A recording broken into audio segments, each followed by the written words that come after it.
நினச்ச உடனே போயில போகிற வழி சுற்றி ஆறு தான். இது ஒரு தீவு.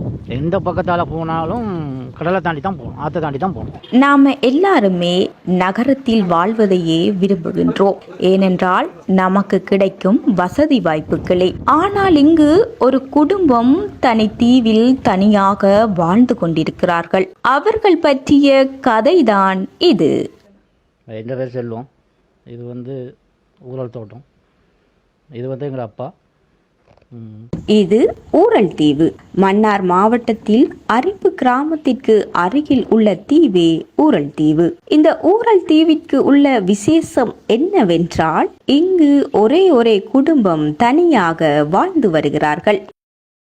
இவர் 1960ஆம் ஆண்டு இங்கே தோட்ட வேலைக்காக குடியேறினார்.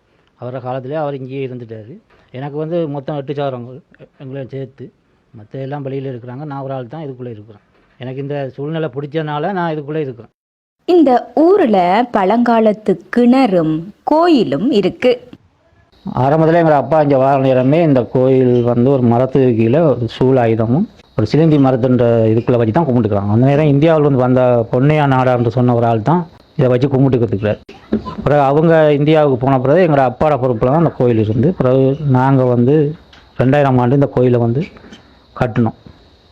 கட்டி இப்போ ஒவ்வொரு வருஷமும் ஆடி மாதம் ஐயரை கொண்டு இதில் திருவிழா பொங்கல் வச்சு அன்னதானம் கொடுத்து நிறைய மக்கள் இங்கே போவாங்க.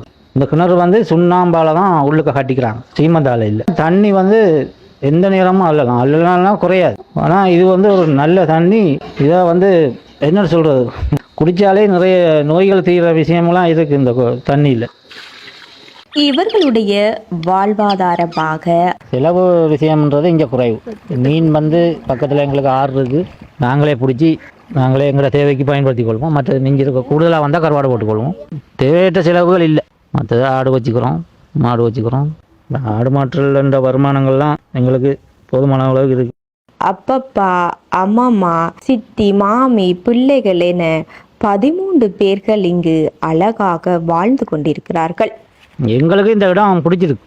இதில் நடந்து போகிறதோ இல்லை இந்த பனையில் வர காற்று சுவாசிக்கிறதோ இதெல்லாம் இந்த வருத்தங்கள் குறைவு. அதான் கூடுதலான எனக்கு பிடிச்ச விஷயம் உண்டு. அதான் உண்டு. இந்த வருத்தங்கள் பிள்ளைகளுக்கோ இதுகளுக்கோ வருத்தம். இந்த கொரோனா காலத்தில் கூட நாங்கள் இதுக்குள்ளே தான் இருந்தோம். அந்த நேரம் கூட எங்களுக்கு அதால் எந்த பாதிப்புமே இல்லை. ரொம்ப அமைதியாக இருந்தோம்.